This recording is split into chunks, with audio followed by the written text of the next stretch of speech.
Chima's hands moved with practiced efficiency as she knelt beside the porcelain bathtub, the warm water lapping gently against her wrists. 3 years of this routine had made every motion automatic. The soap, the cloth, the careful attention to every inch of Kang Min-ho's body. His eyes were closed as always, face expressionless, while she washed his chest in smooth, clinical circles. Just another evening, just another bath. Except that tonight, something felt different. His breathing had changed, deeper, more deliberate. She dismissed it as she reached for his arm, lifting it to wash beneath. But when her fingers trailed along his bicep, she felt it. The muscle tensed under her touch. Paralyzed muscles don't tense. Her hand froze mid-motion. Before she could process what that meant, his other hand, the hand that hadn't moved in 3 years, shot up and captured her wrist with shocking strength. Chima's breath caught in her throat. Min-ho's eyes opened, and the darkness in them made her heart slam against her ribs. In one fluid, powerful motion, he rose from the water, standing. Water cascaded down his body as he towered over her, and she stumbled backward until her spine hit the cold tile wall. "Min-ho," her voice came out as barely a whisper. I felt everything, Chima." His voice was rough, intimate, nothing like the careful politeness she'd grown used to. He stepped closer, caging her against the wall with his body. "Every time you bathed me, every time your hands touched my skin, 8 months of feeling you, wanting you, dying for you." Water dripped from his hair onto her scrubs. She couldn't breathe, couldn't think. His thumb traced her trembling bottom lip, and electricity shot through her entire body. "You've seen my manhood countless times," he whispered against her ear, his breath hot on her skin. "But tonight, you see me as I truly am, a man who will never let you go." Her knees went weak. Everything she thought she knew shattered in that single moment. This changed everything. Hello, lovely family. If you want to see what happens when 3 years of forbidden desire finally explodes, hit that subscribe button right now. Trust me, you won't want to miss what comes next. Now let's continue. Chima somehow made it to her room, hands still shaking as she locked the door behind her. She pressed her back against it, sliding down until she sat on the floor, head in her hands. He could walk. He could feel. He'd been healed for 8 months? Her nursing journal lay on the nightstand where she'd left it that morning. With trembling fingers, she pulled it open, flipping through pages of clinical observations she'd documented over 3 years. Professional habit. Every caregiver kept notes. But now, reading them with new understanding, the entries took on horrifying new meaning. Patient's breathing elevated during bathing today. Possible anxiety response. Requested I stop leg massage. Abruptly. Phantom pain likely cause. Caught patient watching me while I worked, assessing caregiver performance. No, not anxiety. Not phantom pain. Not assessment. He'd been aroused, feeling everything, aware of every touch. The realization hit her like a physical blow. She'd touched him so intimately, bathed every inch of him, dressed him, handled his body with clinical detachment while he'd been fully aware and wanting her. And she'd missed every sign, just like she'd missed the signs with David. Her ex-fiancé had carried on an affair with her best friend for 6 months. 6 months of coming home to her, kissing her, planning their wedding while sleeping with someone else. She'd trusted him completely, ignored the little inconsistencies because she'd wanted to believe in them. She'd come to Seoul to escape that, to rebuild herself in a place where no one knew about her humiliation. And now this. Another man who'd lied for months, let her touch him, care for him, fall for him. Because yes, somewhere along the way, she'd fallen for the man she thought was broken and brave and honest. But he wasn't honest. He'd been lying the entire time. Chima pushed herself off the floor. She needed answers. She needed to understand how he could do this to her. She found him in his bedroom, standing at the window, buttoning a crisp white shirt with steady, capable fingers. The simple act of watching him dress himself, after 3 years of doing it for him every morning, felt like another betrayal. He turned when she entered. "Chima, 8 months." Her voice shook despite her best efforts to control it. "You've been healed for 8 months." "I had to." "Don't." She held up a hand, stopping him. "Don't justify it. Don't make excuses." He took a step toward her. She stepped back. "My ex-fiancé lied for 6 months," she said, each word deliberate. "Smiled at me every day while sleeping with my best friend. You smiled at me every day while letting me touch you, bathe you, believing you felt nothing. How is that different?" The comparison hit him visibly. His jaw tightened. "I'm not him." "You're right." She felt tears burning behind her eyes and hated herself for it. "You're worse, because he never made me fall in love with a lie." The admission hung in the air between them, raw and painful. Minho's carefully controlled expression cracked. "It wasn't a lie. My feelings, everything I feel for you, that's real. But the trust isn't." A tear escaped, sliding down her cheek. "You chose for both of us. Took away my choice, my consent. I touched you intimately every day while you were aware and aroused, and I had no idea. Do you understand how violated that makes me feel?" I was terrified. His voice broke on the words, and she'd never heard him sound so raw. "You touched me with such tenderness when you thought I was broken. Every day you treated me like I mattered, like I was still a person worth caring for. I was afraid that if you knew I was whole, you'd stop, that the tenderness was for the invalid, not the man." The honesty in his words made her chest ache, but it didn't erase the betrayal. "I need time," she finally said, her voice barely above a whisper, "to figure out if I can trust you again, if I even want to." She turned to leave. "Chima." His voice stopped her at the door, but she didn't turn around. "I'm sorry, not for protecting you from what's coming, but for not giving you the choice. You deserve to know." She left without responding, because she didn't trust her voice not to break completely. Back in her room, Chima pulled her suitcase from the closet. Her hands moved mechanically, folding clothes she'd barely unpacked 3 years ago. Seoul was supposed to be temporary, a place to hide from her mistakes, from the pitying looks of everyone who'd known about David and Michelle. She'd stayed because of him. Because somewhere between the clinical touches and late-night conversations, Minho had become more than her patient. And now she was running again. A knock interrupted her thoughts. She opened the door to find a young woman with sharp eyes and sharper fashion sense standing in the hallway. "Packing already?" The woman pushed past her into the room without invitation. "I'm Ji-hyun, Minho's sister." "I know who you are." Chima had seen photos. "You've been studying abroad." "Got back this morning for the merger preparations." Ji-hyun sat on the bed, casual as if they'd known each other for years. "So, running away?" "I'm protecting myself." "From my brother or from your feelings?" Ji-hyun's gaze was unnervingly direct. Chima's hand stilled on the shirt she was folding. "He lied to me. For 8 months. How am I supposed to trust that?" Ji-hyun was quiet for a moment, studying her.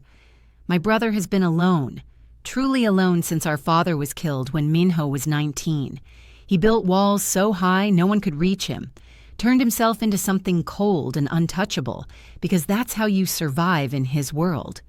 She paused. "Until you.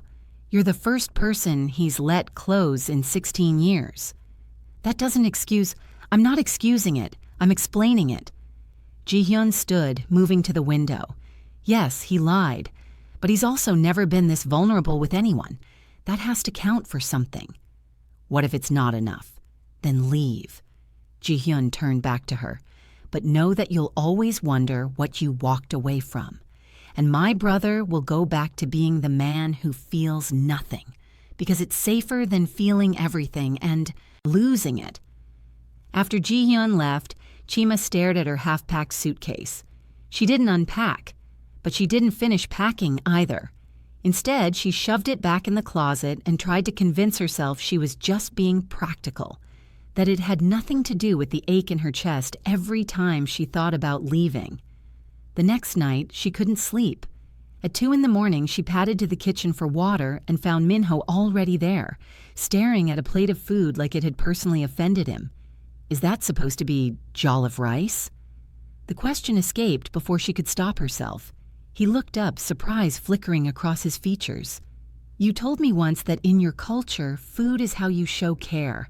I'm not good at this, but... He pushed the plate toward her. I tried. Despite everything, despite the hurt still raw in her chest, Chima felt something soften. She took the plate, took a bite. The rice was crunchy, the pepper overwhelming, the spices completely wrong. A laugh burst out of her, her first since the bathtub revelation. This is terrible. I know. A small, almost smile touched his lips, but I tried. She set the plate down and sat across from him at the small kitchen table. The space felt charged, heavy with everything unsaid. Minho, I need you to understand something. She kept her voice steady. When David betrayed me, it destroyed my ability to trust. I came to Seoul to run from that, and then I spent 3 years building. Something with you. Trust, friendship, maybe more. And finding out you lied broke it all over again. He finished quietly, his dark eyes meeting hers. I know, and I'm sorry. Not for protecting you from danger, but for not giving you the choice. You deserve to know. You deserve to make your own decision about what that meant for us. The silence stretched between them, fragile as glass. No more lies, she finally said, even if the truth is ugly, especially if it's ugly. No more lies. He held out his hand across the table. After a long moment, she placed hers in it. His fingers closed around hers, warm and certain, even when it's terrifying. It wasn't forgiveness, but it was a start. 3 days later, Chima was reviewing medical supplies when Ji-hyun burst into the storage room, her usual composed expression replaced by something urgent. We need to talk, conference room, now. Minho was already there when they arrived, standing at the head of a long table with Seo Jun, his business partner, at his side. The tension in the room was palpable. Someone poisoned me 3 years ago, Minho said without preamble, his voice flat and clinical. A progressive paralytic toxin designed to look like a degenerative disease. For 8 months, I've been pretending to still be paralyzed to identify who wanted me dead. Chima's breath caught. This was why. This was the danger he'd been protecting her from. My private doctor, Dr. Han, was the only other person who knew about my recovery. Minho's jaw tightened. He was found dead yesterday morning, staged as suicide. But it was murder, Ji-hyun added, pulling up images on a tablet. And that means whoever poisoned you knows you're healed.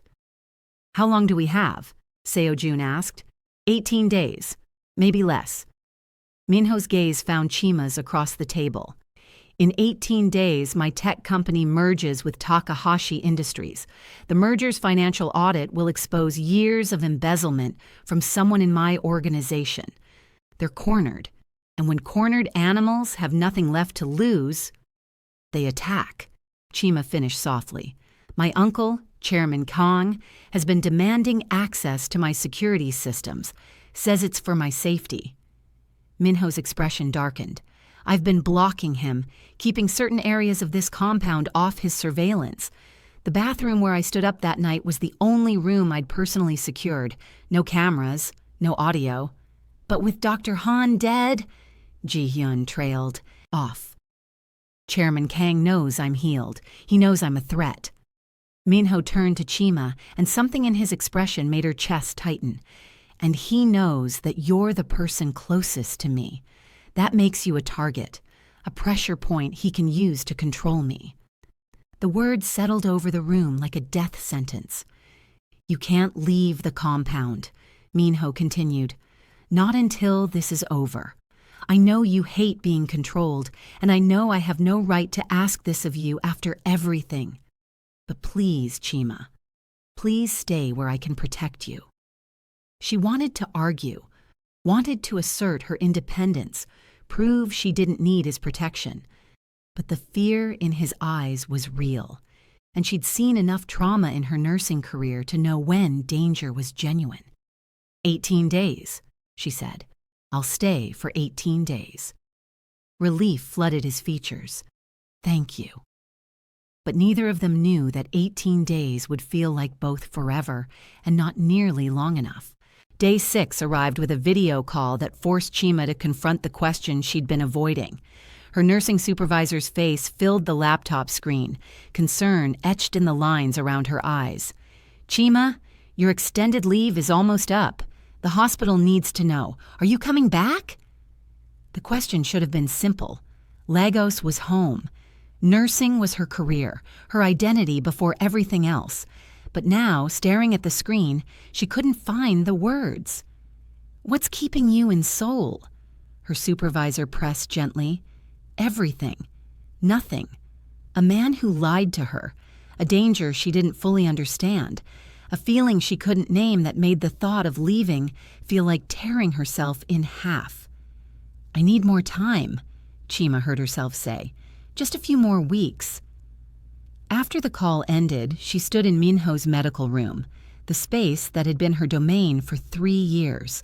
The equipment she'd used daily, the charts she'd meticulously maintained, the chair where she'd spent countless hours monitoring his vitals.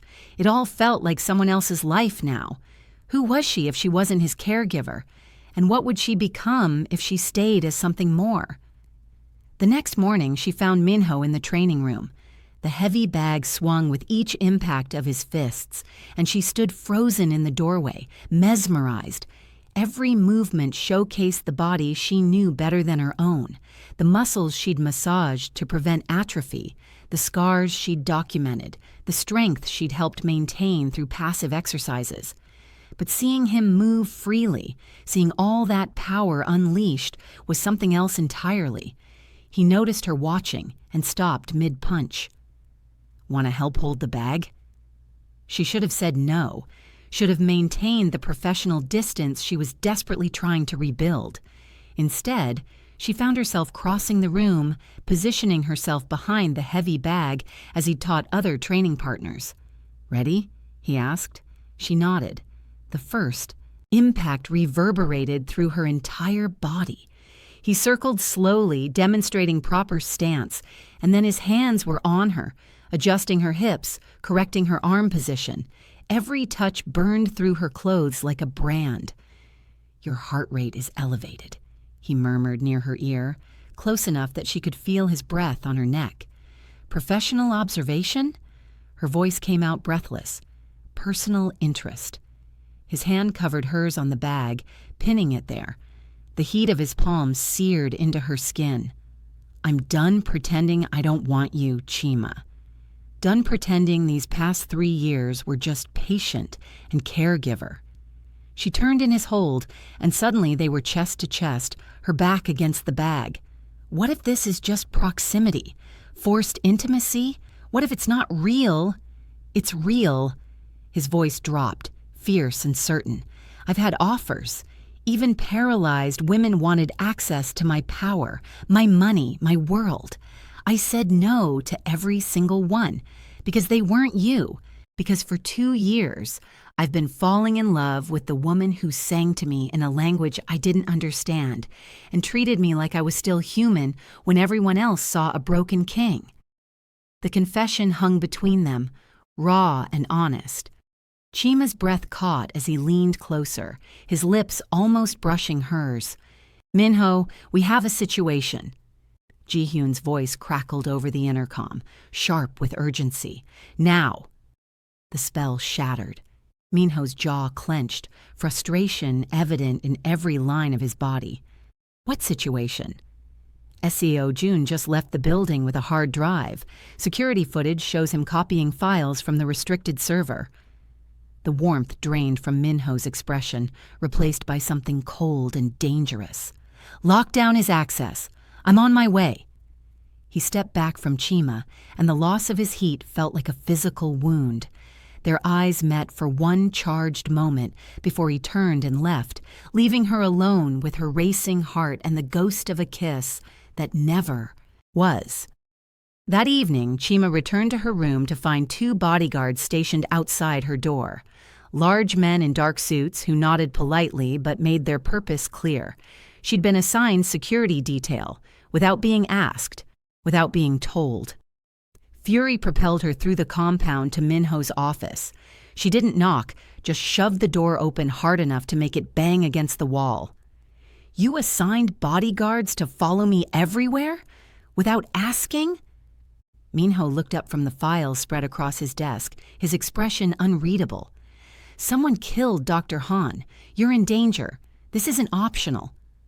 "So you make decisions about my safety without consulting me. In my culture, that's disrespect. Partnership means equality, not control. In mine, protecting what's precious is the highest duty." He stood, moving around the desk toward her. "I'm not a possession." Her voice rose despite her efforts to stay calm.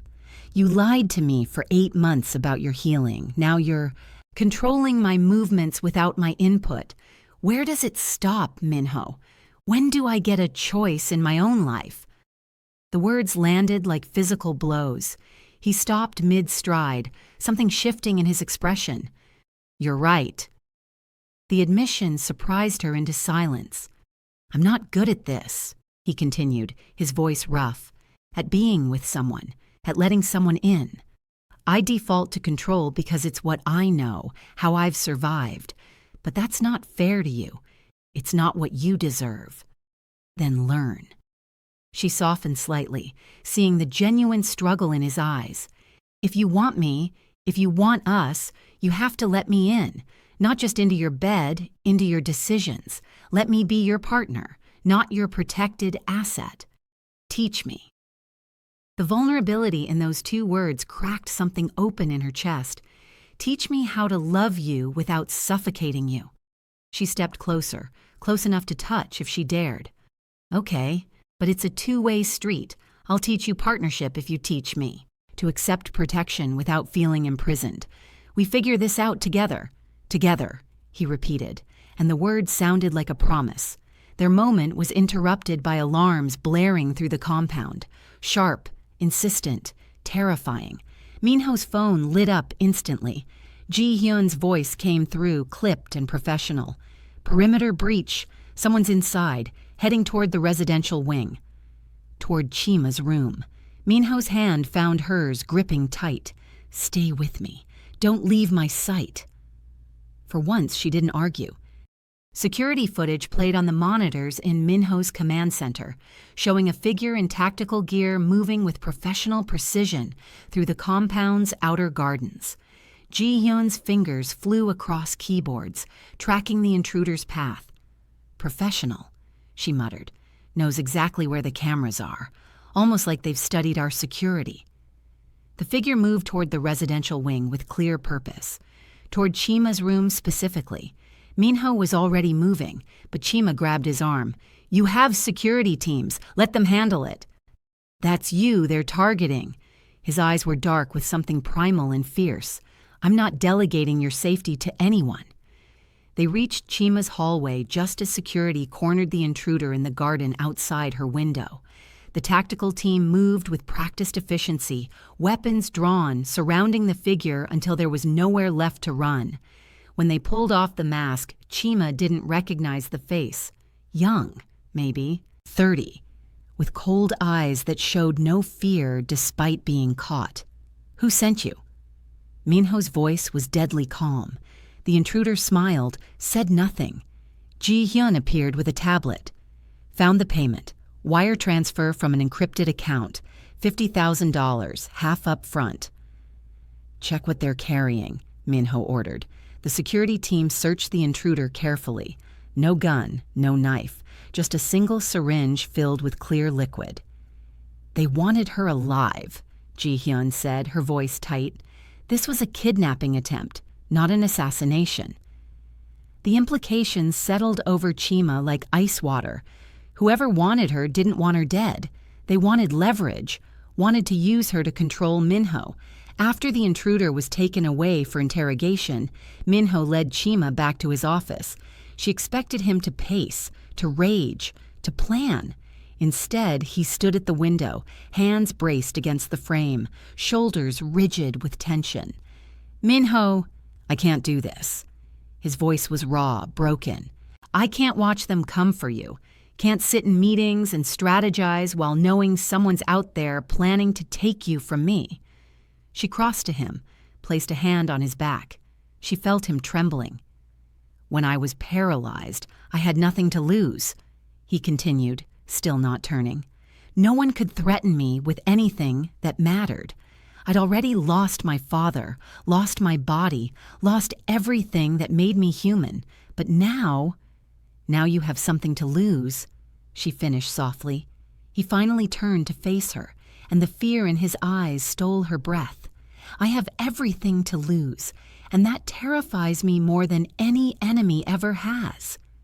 She stepped into his space, cupped his face in her hands. "Then we protect each other. Not you protecting me like I'm fragile. Us together, watching each other's backs. That's what partnership means." His hands came up to cover hers. "I don't know how to do that." "Neither do I, but we'll figure it out." She rose on her toes, pressed her forehead to his. "Together, remember. Together," he breathed, and pulled her close. The next morning, instead of sidelining Chima while he investigated, Minho spread Dr. Han's old medical files across his dining table and invited her to work with him. "Your medical expertise," he said. "My knowledge of who had access. Maybe together we can find something the police missed." The intimacy of working side by side felt different than the intimacy of caregiving. This was intellectual partnership, mutual respect. She pointed out inconsistencies in the prescription records. He cross-referenced names with his business contacts. Hours passed in focused collaboration. Coffee grew cold in forgotten cups. The Seoul skyline darkened outside the windows. "Here," Chima said suddenly, pointing to a notation in Dr. Han's records. "This compound, it's not standard. It's a modified version of a traditional Korean herbal remedy, but altered with modern synthetic components." Minho leaned closer to look, his shoulder brushing hers. Who would have that kind of knowledge? Traditional medicine and advanced chemistry.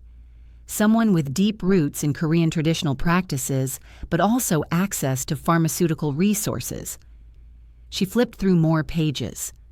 Dr. Han made several notes about consultations on theoretical toxicology 3 years ago. Look, he flagged them as unusual. Minho's expression darkened as he read the name listed on the consultations. "My uncle, Chairman Kang, consulted extensively about toxins 3 years ago." "Your uncle has traditional medicine background?" "His family practiced it for generations before he chose business instead." Minho's hands clenched into fists on the table. He'd have both the knowledge and the access. "But Seo Jun was the one accessing files," Chima pointed out. "The financial records that show embezzlement patterns. We're missing something." Minho pulled up his phone, called Ji Hyun. "Pull everything on Seo Jun's file access. I need to know exactly what he was looking at." While they waited for Ji Hyun's analysis, the tension between them shifted.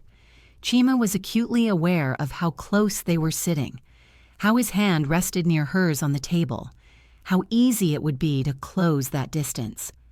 "Thank you," he said quietly. "For what?" "For not running, for staying, for giving me a chance to prove I'm more than the lie I told." His fingers brushed against hers, tentative. "For seeing me." She turned her hand over, lacing her fingers through his. "I'm tired of being afraid," she admitted, "of protecting myself from maybe getting hurt, of running every time things get complicated." "Chima, I'm not done." She met his eyes directly. "I choose this. I choose you. I choose us. Whatever that means, however messy it gets, I'm choosing it." Something blazed in his expression, hope and desire and disbelief all tangled together. "You mean that?" "I mean it." He stood, pulling her up with him. His hands framed her face, thumbs stroking her cheekbones. "Then I need you to hear this. I love you. I've loved you for 2 years. I loved you when I thought I'd never walk again, never be able to hold you like this. And I'll love you every day after this if you'll let me."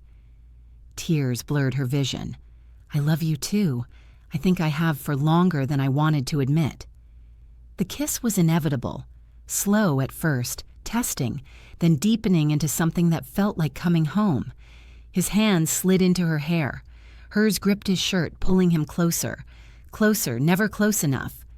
If you're enjoying this Minho and Chima's story, hit that like button and drop a comment telling us where you're watching from and what you think happens next.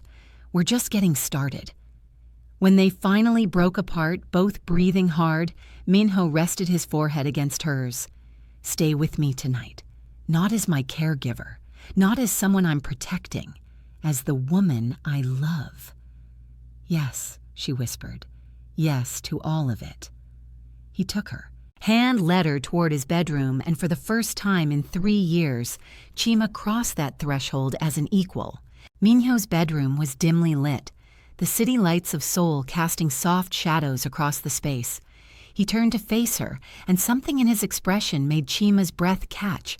Vulnerability mixed with desire, hope tangled with fear. "We don't have to," he started. She silenced him with a kiss, pouring 3 years of longing into it. "I want this. I want you." His control shattered. He lifted her easily, proving the strength that had returned to his body, and carried her to the bed. He laid her down like she was something precious, something sacred. "For 3 years I dreamed of this." He breathed against her neck, his hands trembling as they traced her shoulders. "Of finally being able to touch you the way you touched me. Of showing you what you do to me." "Then show me," she whispered, pulling him down. "Show me everything." His fingers found the buttons of her blouse, working them open with deliberate slowness. Each inch of revealed skin received the attention of his lips, his hands. When she arched beneath him, he smiled against her collarbone. "You're impatient." "I've waited 3 years, too." Her hand slid under his shirt, mapping the muscles she knew so well, but experiencing them completely differently now. They responded to her touch, tensing and flexing. "You're trembling." "You undo me," his voice broke. "You've always undone me." She pushed his shirt off, and for a moment they simply looked at each other. Really looked. No clinical detachment, no pretense, just raw honesty and overwhelming want. When he kissed her again, it was deeper, more urgent. His hands learned her body the way hers had learned his, with reverence and thoroughness. She gasped as his fingers traced patterns along her ribs, her waist, the curve of her hip. "Tell me what you want," he murmured against her ear. "You, just you." The rest of their clothes disappeared in a blur of desperate hands and whispered names. When skin finally met skin, they both stilled, overwhelmed by the intimacy of it. "Are you sure?" he asked, his dark eyes searching hers. "I've never been more sure of anything." He moved over her, between her thighs, and the sensation of him, warm and solid and real, made her dizzy. When they finally joined, it was with locked eyes and synchronized breathing, a connection that went beyond physical. "You're mine," he breathed, his voice wrecked. "And you're mine," she responded, her hands framing his face, not possessive but certain, chosen. They moved together slowly at first, learning each other's rhythms, then with increasing urgency as pleasure built between them. She whispered his name like a prayer. He buried his face in her neck, overwhelmed by sensation and emotion. The intensity crested and broke over them both, leaving them gasping and trembling in each other's arms. He collapsed beside her, immediately pulling her close, as if afraid she might disappear. For long moments, they simply breathed together, hearts racing against each other. "I love you," he whispered into her hair. "God, Chima, I love you. I love you too." She pressed a kiss to his chest, right over his heart. "When this is over, what happens to us? When this is over..." He tilted her face up to his. "I'm marrying you. I don't care if that's presumptuous or too fast. I know what I want." She laughed softly, surprised by the declaration. "That's not exactly a proper proposal. It's a promise." His eyes were serious now, burning with certainty. "A promise that when you're safe, when this nightmare is over, I'll ask you properly, and I really hope you'll say yes." She kissed him tenderly. "Then I promise to say yes when you ask." They fell asleep tangled together, finally at peace. Morning brought Ji-hyun's urgent knock on the door. Minho pulled on pants and answered while Chima wrapped herself in his shirt, both of them still drowsy and content. "I was wrong about Seo-jun," Ji-hyun announced, not even commenting on their obvious intimacy. She thrust a tablet at Minho. "He wasn't stealing files. He was investigating." The footage showed Seo-jun accessing specific accounts, all of them linked to Chairman Kang's authority. Seo-jun arrived minutes later, looking exhausted. When he saw them all gathered, his shoulders sagged. "You know?" "Why didn't you tell me?" Minho's voice was tight. "Because he's your uncle, the man who raised you after your father died." Seo-jun pulled out a flash drive. "I needed proof before I made that accusation. This is 5 years of financial irregularities. The embezzlement started right after your father's death. When the merger audit happens, it'll expose everything." Minho took the drive, his hand shaking slightly. "My uncle." "There's more." Seo-jun's expression was pained. "I found old letters in archived company files. Your uncle was in love with your mother before she married your father." The revelation hit like a physical blow. Chima moved to Minho's, sighed instinctively, her hand finding his. "He loved her," Minho said slowly, pieces clicking into place. "And she chose my father instead." "The embezzlement, the poisoning." Ji-hyun pulled up more files. "It all points back to him. Chairman Kang had the means, traditional medicine knowledge combined with pharmaceutical connections. He had motive, both the embezzlement exposure and old resentment. And he had opportunity, access to your life, your medical care, everything." "But why kill my father?" Minho's voice was hollow. "Why not just—" "Because your father took everything from him," Seo-jun said quietly. "Your mother, the company leadership, the respect. Some people can't forgive that." Chima squeezed Minho's hand as she watched emotions war across his face. Betrayal, rage, grief. The man who'd raised him, who'd stood at his father's funeral and cried, had orchestrated it all. "We need concrete proof," Minho finally said, his voice cold and controlled. "Financial. Records aren't enough.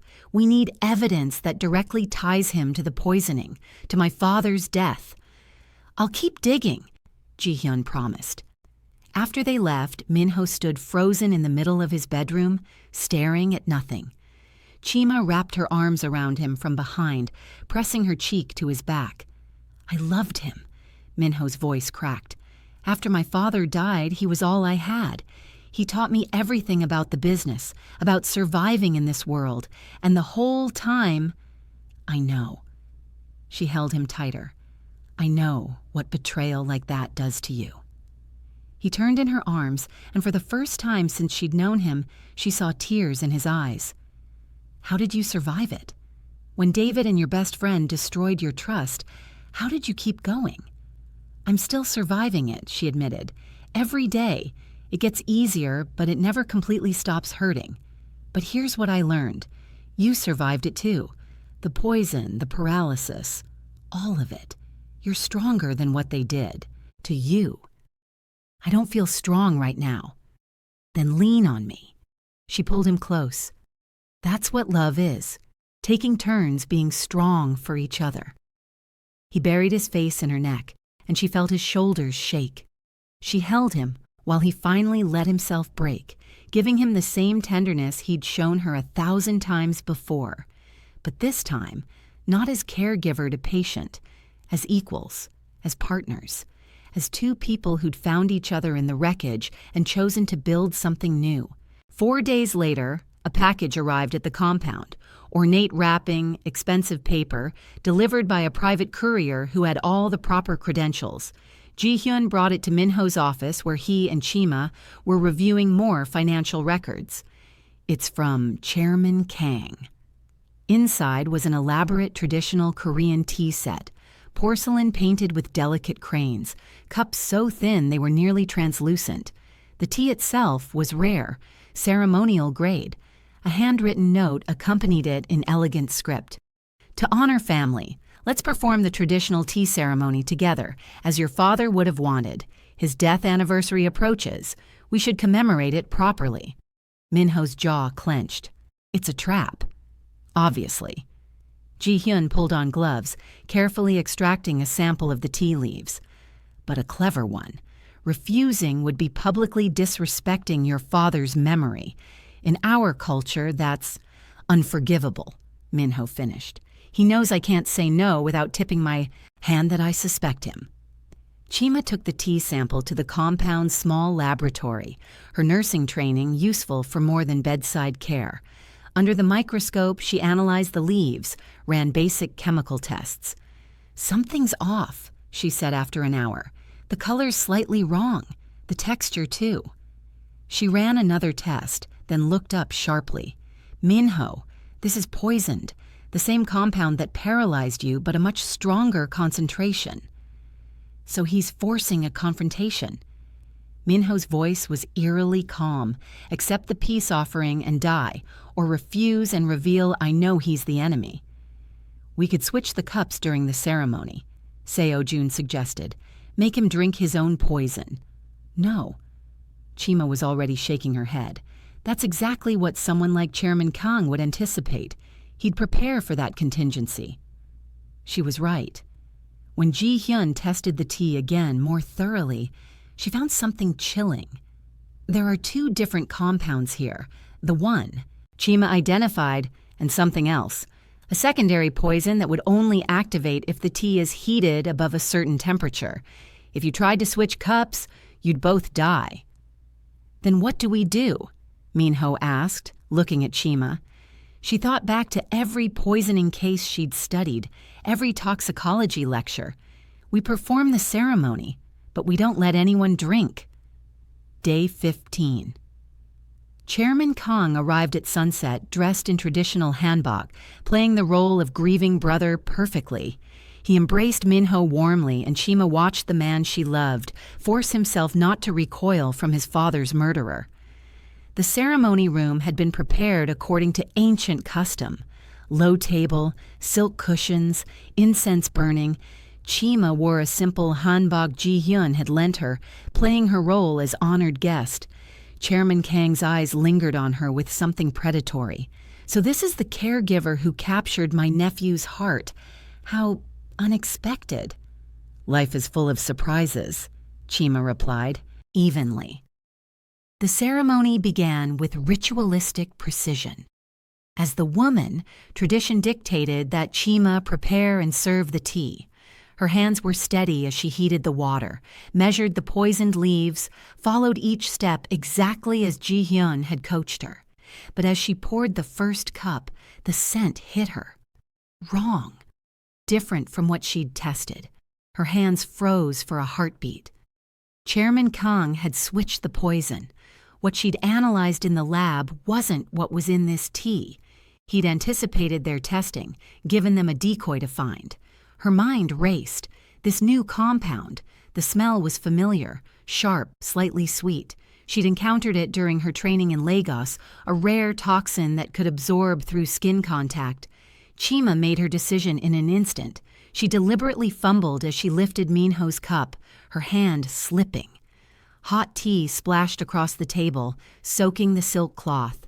She reached for a napkin, and in the motion, dragged her bare hand through the spilled liquid. "I'm so clumsy, please forgive me," she said, her accent thicker with manufactured embarrassment. Chairman Kang's eyes narrowed. He knew. He knew exactly what she'd just done. "How unfortunate," he said, his smile cold as winter. "Perhaps we should reschedule the ceremony." "Perhaps," Minho agreed, his hand finding Chima's under the table. The moment Chairman Kang's car left the compound, Chima's knees buckled. "Minho, I think I absorbed some through my skin. I need—" Her words began to slur. The room tilted. "Atropine," she managed to say as he caught her. "Pralidoxime, neurotoxin, progressive paralysis." Then the world went dark. Consciousness came in fragments, bright lights, urgent voices, the sting of an IV. Minho's hand gripping hers so tightly it hurt, like he could anchor her to life through sheer will. "Toxin levels are stabilizing. 48 hours critical." Did everything we could. Time lost meaning. Pain came in waves, her body alternating between numbness and agony as the poison attacked her nervous system. The same systems she'd once helped Minho rehabilitate were now betraying her. But through it all, Minho was there. She felt him even when she couldn't open her eyes, heard him even when the words made no sense. His voice reading to her, singing badly, begging her to stay. "Don't leave me, please, Chima. Don't leave me. I need you. I love you, please." On the third day, she finally managed to open her eyes. The first thing she saw was Minho asleep in the chair beside her bed, his head resting on the mattress near her hand. He looked terrible. Unshaven, dark circles under his eyes, still wearing the same clothes from the ceremony. She touched his hair weakly. He jerked awake instantly, and when he saw her looking at him, something in his face shattered. "Chima!" His voice broke on her name. "Hey!" she whispered, her throat raw. "Told you. Not done with you yet." He dropped his head to her lap, his shoulders shaking. She'd never seen him cry before. Truly cry. She ran her fingers through his hair while he broke apart, this strong man who'd survived so much, finally letting himself be vulnerable. "I thought I lost you," he said, when he could speak again. "I thought, but you didn't." Her hand cupped his jaw, made him look at her. "I'm here. We're both here." He climbed carefully onto the hospital bed beside her, gathering her into his arms with infinite gentleness. "I can't do this without you," he whispered against her hair. "I can't face him, can't finish this, can't survive in a world where you don't exist." "Good thing you don't have to." She pressed her lips to his chest, right over his racing heart. "We're going to stop him. Together." "Together," he agreed, holding her like she was the only thing keeping him tethered to earth. 5 days later, Chima was strong enough to leave medical care. She was still weak, still recovering, but the poison had been neutralized. She'd survived what was meant to kill her, and now it was time to make Chairman Kang pay for everything he'd done. Day 20 brought them back to Minho's penthouse. Chima's legs were still unsteady, but she refused the wheelchair. Minho stayed close, his hand hovering near her elbow, ready to catch her if she faltered. Once inside, the relief of survival crashed over both of them. The need to reconnect, to prove they were alive and together, became overwhelming. "Minho," she said softly, stopping him in the hallway. "I need—" He understood before she finished. "Are you sure? You're still healing?" "Then heal with me." She pulled him close, her hands fisting in his shirt. "I need to feel alive. I need to feel us." He kissed her with a gentleness that made her ache, like she was something infinitely precious. He guided her to his bedroom, helped her sit on the bed. "Let me," he whispered, kneeling before her. His hands trembled as they traced her arms, her shoulders, her face. "Let me show you how grateful I am that you're here." This intimacy was different from their first time, slower, more reverent. He undressed her carefully, pressing kisses to every inch of skin he revealed, worshiping her with a tenderness that brought tears to her eyes. When he laid her back on the bed, his touch was feather-light, almost hesitant. "Tell me if anything hurts." "Nothing hurts," she assured him, pulling him down to her. "You could never hurt me." They moved together with aching slowness, every touch a promise, every kiss a prayer of gratitude. When they joined, it was with tears and laughter, mixed, relief and joy and overwhelming love. "I love you," he breathed against her neck as they moved. "I should have said it sooner. Every day I should have told you." "I love you too," she gasped, her hands in his hair, holding him close. "Don't ever let me go. Never. I'm never letting you go." Afterward, they lay tangled together, her head over his heart, listening to it beat strong and steady. "When this is over," he said into the comfortable silence, "I want forever with you." Forever is a long time. "Not long enough." He kissed her forehead. "Marry me, Chima. I know this isn't the right time or place, but I need you to know, when you're safe, when this nightmare is over, I'm going to ask you properly, and I really hope you'll say yes." She pulled back to look at him, seeing the vulnerability in his dark eyes. "You already asked once, remember?" "That wasn't a real proposal. It was a promise." His thumb stroked her cheek. "But I'm making another promise now. When Chairman Kang is dealt with, when you're truly safe, I'm going to give you the proposal you deserve." "Then I promise to say yes," she whispered. "Now and when you ask again." Over the next 2 days, they worked around the clock. Ji-hyun barely slept, her fingers flying across keyboards as she hacked through layers of encrypted files. Chima used her medical contacts, reaching out to toxicology colleagues across 3 continents, tracing the poison's origin through pharmaceutical, suppliers, and research papers. Piece by piece, they built their case. The poison compounds were custom ordered through a supplier that Chairman Kang's Traditional Medicine Foundation had exclusive partnership with. The timing of purchases matched both Minho's poisoning 3 years ago and his father's death 16 years before. Dr. Han's old notes, cross-referenced with hospital records, showed consultation patterns that couldn't be coincidence. "It's solid," Seo-jun confirmed, reviewing everything. "But we have a problem. Chairman Kang has connections throughout the police force, the courts, the government. If we go to authorities, he could make evidence disappear before anyone acts on it." "Then we don't go to authorities," Minho said. "We make him confess himself." Day 23 arrived with a message delivered to Chairman Kang. Minho was withdrawing from the merger, citing recurring health problems. The paralysis was returning. He was weak, defeated, no longer a threat. Chairman Kang took the bait immediately. He arranged a private meeting at his estate, a family gathering to support Minho through this difficult time. What Chairman Kang didn't know was that the estate was already surrounded.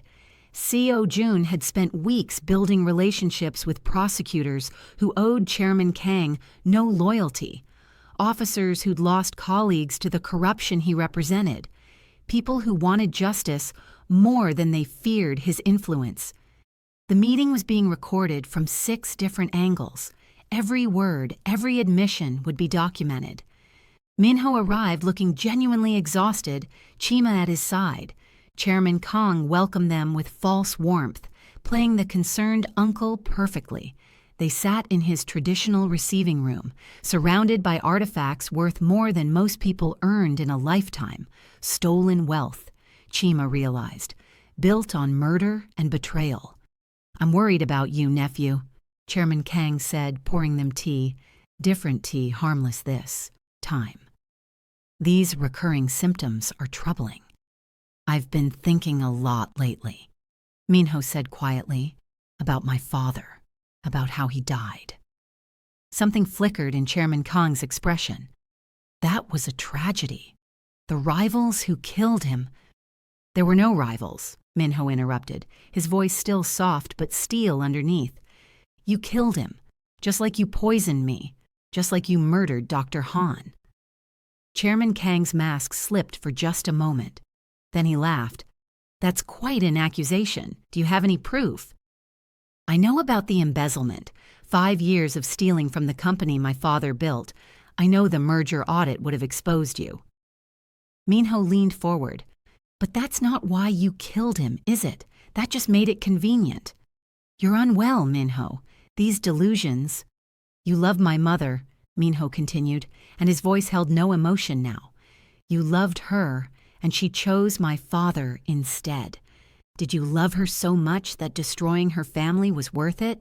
The question hung in the air. Chairman Kong's composure cracked, something ugly showing through. She was supposed to be mine, he said, his voice low and venomous. Your father. He took everything from me. Her, the company leadership, the respect that should have been mine.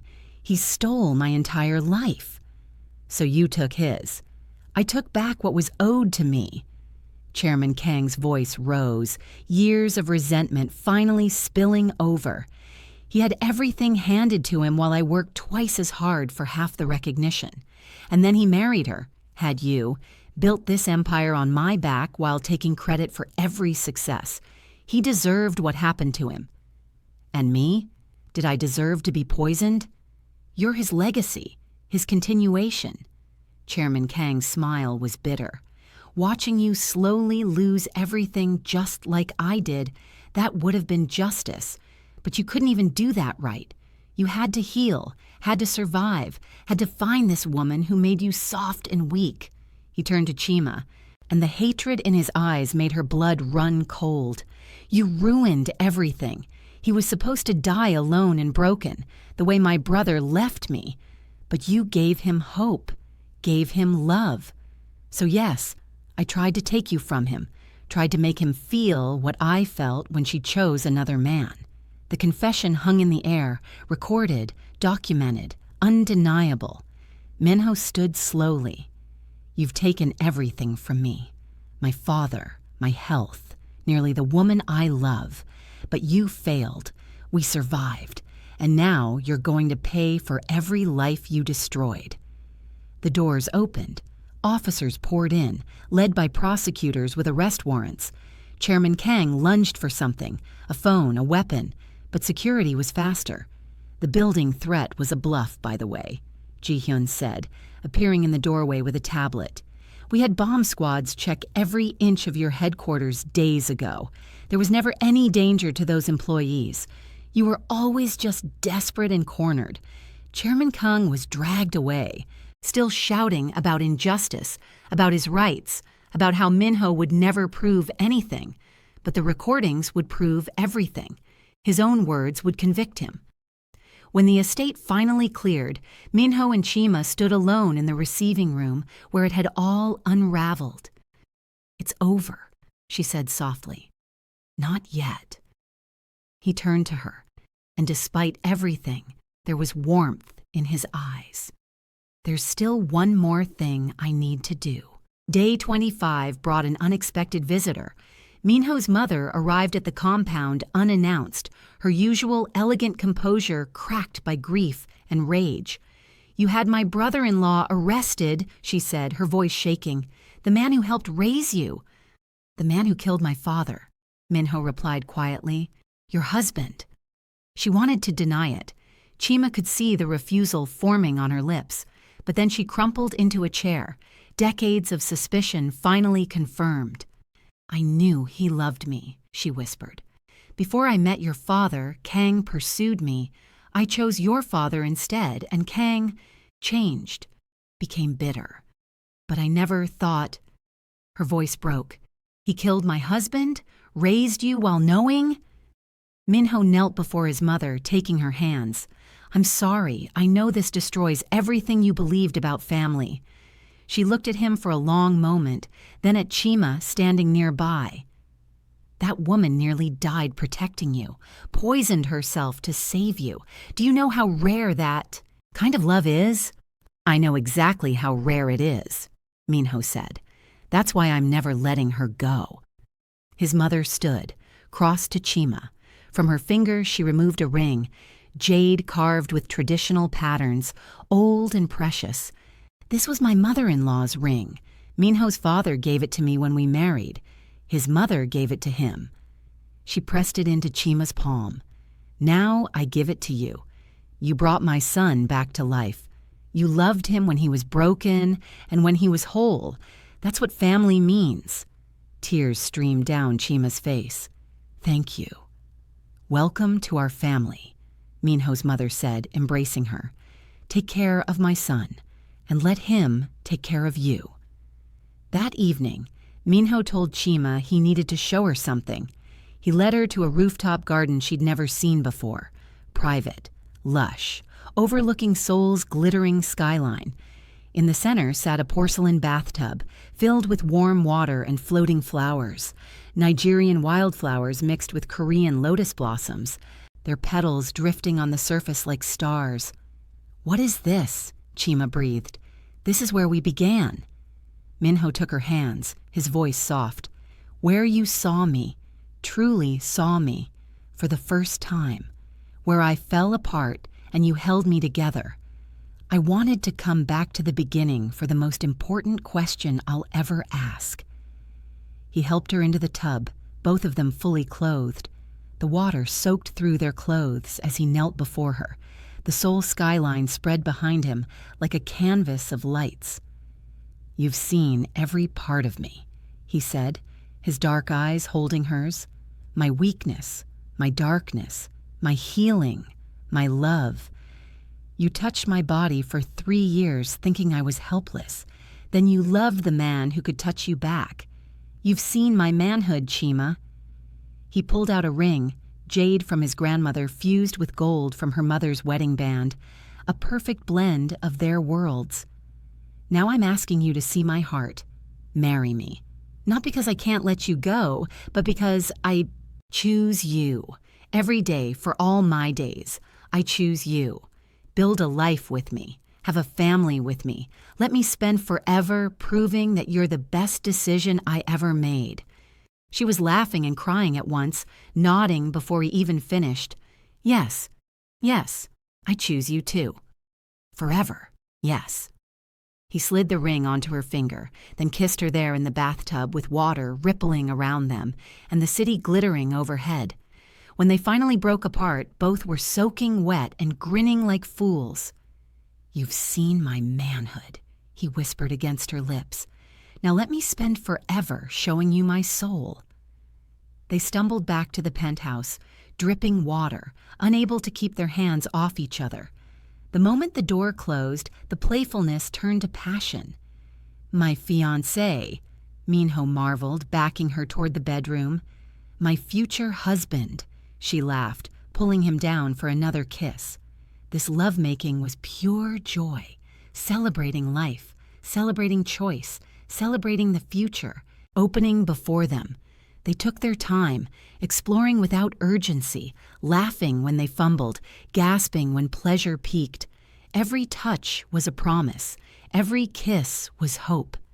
When they finally lay tangled together, matching rings catching the moonlight, both were glowing with happiness. When should we get married?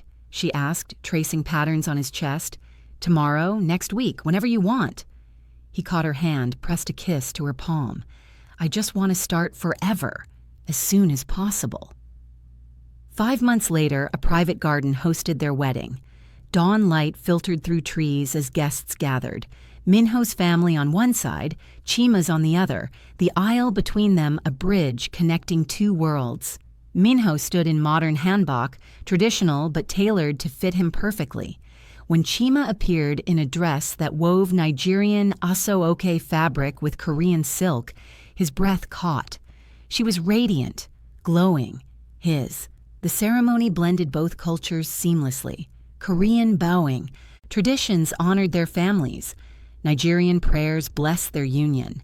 Vows spoken in both languages brought tears to every eye. Ji-hyun read a blessing, her voice thick with emotion. My brother was lost until Chima found him. She didn't just heal his body, she healed his heart. That's the greatest gift anyone could give. Seo Jun raised a toast. To the woman who taught our brother that love isn't weakness, it's the greatest strength we have. Their first dance was to music that blended Korean instruments with Nigerian drums, creating something entirely new, just like them. "Happy?" Minho asked, holding her close. "Happier than I knew I could be," Chima replied, looking up at him. "Who knew a bathtub would change my entire life?" "Our bathtub," he corrected with a smile. "Everything about us is ours now." 2 years later, evening light filtered through their bathroom windows. Chima sat in their tub, 8 months pregnant, belly round and beautiful. Minho knelt beside it, washing her hair with the same gentleness she'd once shown him. "You don't have to do this," she murmured, eyes closed in contentment. "I want to." His fingers massaged her scalp tenderly. "You took care of me when I couldn't move. Now I take care of you." His hand rested on her belly. Their daughter kicked, and they both laughed. "Remember when I used to bathe you?" she asked. "When I was dying inside because I couldn't touch you back?" He smiled. "How could I forget? That was torture. And now? Now I get to take care of you for the rest of our lives." He helped her from the tub, wrapping her in a towel with infinite care. "Best job I've ever had." They stood before the bathroom mirror, him behind her, hands cradling her pregnant belly, her hands covering his, both smiling, complete. "I touched your body for 3 years before you could touch me back," Chima said softly, meeting his eyes in the reflection. "I thought I was your caregiver. Turns out you were healing me, too."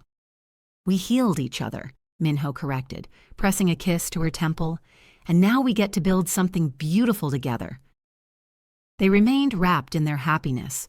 Two people who'd found love in the most unexpected place, who'd survived betrayal and poison and danger, who'd chosen each other again and again, in a bathtub where clinical care became love, where revelation sparked passion, where a proposal sealed their future.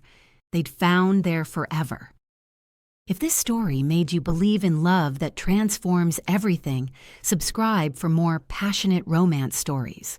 Drop a comment telling us your favorite moment, the revelation, the proposal, or the ending. Share this with someone who needs to believe in powerful, boundary-breaking love. More Afro-Korean romance is coming your way. Until next time, remember, true love is worth every risk, every fight, every moment of vulnerability. Thanks for watching. The end.